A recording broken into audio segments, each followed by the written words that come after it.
Bismillahirrahmanirrahim. Assalamualaikum warahmatullahi wabarakatuh.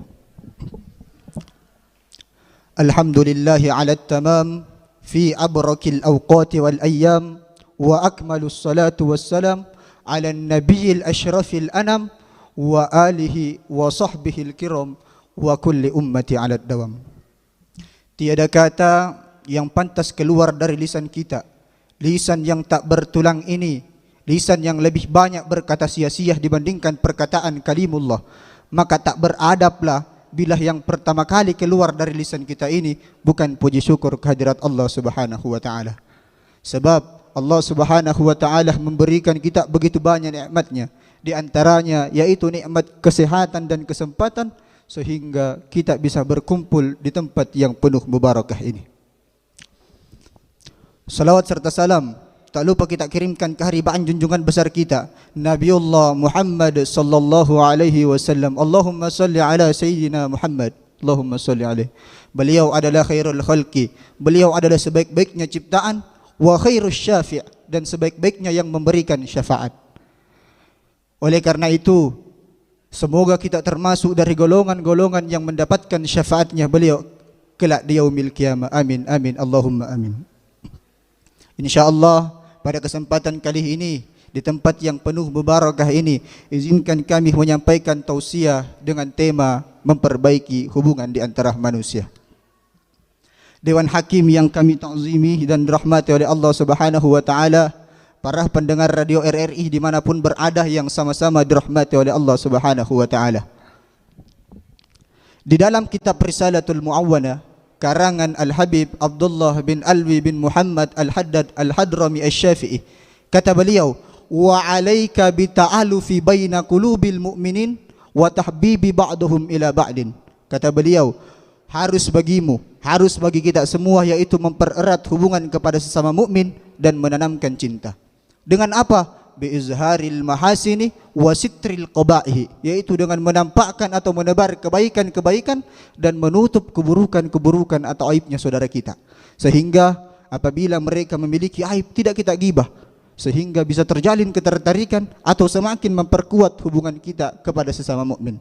Kata Nabi sallallahu alaihi wasallam, al-mu'minu, adapun orang mukmin, lil mu'mini, bagi mukmin yang lain, kal bunyan, itu seperti bangunan, yashuddu ba'duhu ba'dan, menguatkan sebahagian dengan sebahagian, bukan menjatuhkan sebahagian dengan sebahagian, bukan menghinakan sebahagian dengan sebahagian, akan tetapi saling menguatkan, saling mendukung satu sama lain, sehingga bisa memperkuat, bisa tertanam cinta di antara kita.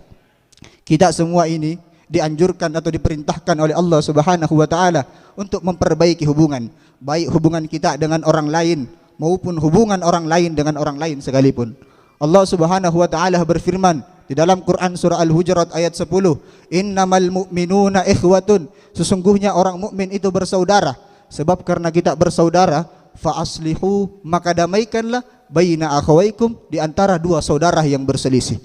Wattaqullaha, dan takutlah atau bertakwalah kepada Allah, la'allakum turhamun, agar kalian mendapatkan rahmat. Banyak di antara kita yang keliru persoalan ini. Ketika ada perselisihan antara kita sesama mukmin, antara kita sesama suku dan bangsa, antara tetangga dengan tetangga, banyak di antara kita yang acuh tak acuh. Banyak di antara kita yang tidak peduli. Mau dia baku pukul, mau dia baku bunuh, bukan urusan kita. Malah mirisnya justru hanya kita jadikan tontonan.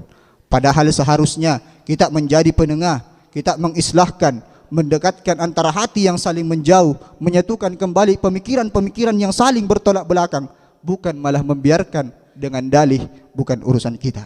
Kata Nabi sallallahu alaihi wasallam, "Man la yahtamma bi amril muslimin", siapa yang tidak resah, siapa yang tidak peduli dengan urusannya orang muslim, falaisa minhum, maka bukan dari golongannya mereka orang muslim. Saya ulangi sekali lagi, "Man la yahtamma bi amril muslimin", siapa yang tidak resah, siapa yang tidak peduli dengan urusannya orang muslim, falaisa minhum, maka bukan dari golongannya mereka orang muslim.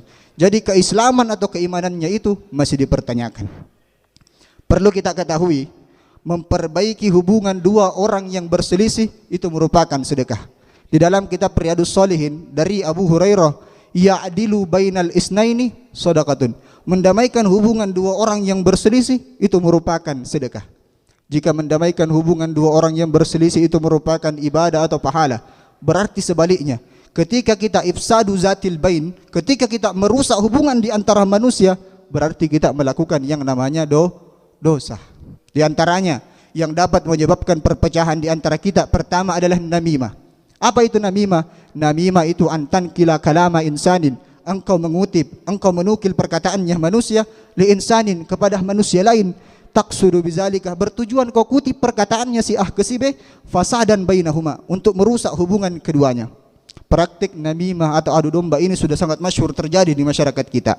Apalagi di zaman yang semakin hari semakin canggih teknologi, yang mana namimah atau adu domba ini sudah bisa dilakukan oleh jari lewat teknologi. Caranya, kita edit video, kita potong video, kemudian kita benturkan pihak yang satu dengan pihak yang lainnya. Kata Nabi SAW, la yadkhulul jannata nammamun, tidak akan masuk surga orang yang mengadu domba. Kemudian yang dapat memecahkan, kemudian yang kedua, yang dapat menyebabkan perpecahan atau rusaknya hubungan adalah ghibah. Karena ghibah kita, orang tersebut dibenci oleh orang sekitar. Karena ghibah kita, orang tersebut dikucilkan oleh masyarakat. Di dalam kitab Kifayatul Awam, karangan Syekh Muhammad Al-Fudali, beliau mengutip satu hadis dari Nabi SAW, inna abwabas samai, sesungguhnya pintu-pintu langit, hujabun, terdapat hijab, terdapat penutup. Yang mana hijab tersebut yarudduna a'mal ahlil kibari, menghalangi daripada amalnya orang-orang yang sombong, wal hasadi, dan menghalangi daripada amalnya orang-orang yang hasad, wal ghibati, dan menghalangi daripada amalnya orang-orang yang ghibah. Maksudnya apa? Yamnauna, menghalangi daripada amal-amal kita, minas su'udi, daripada naik ke atas langit. Oleh karena itu, jangan sampai karena namimah atau ghibah kita menyebabkan rusaknya hubungan di antara manusia, yang mana kita mendapatkan dosa plus-plus. Pertama, dosa karena namimah atau ghibah kita. Kemudian yang kedua, dosa karena merusak hubungan. Yang mana namimah, ghibah, ifsadu zatil bain, merusak hubungan ini min akbaril kabair, termasuk daripada dosa-dosa besar. Demikian tausiah yang sempat kami sampaikan. Bila ada salah-salah kata mohon dimaafkan. Wallahul musta'an wa alaihi tiklan. Wassalamualaikum warahmatullahi wabarakatuh.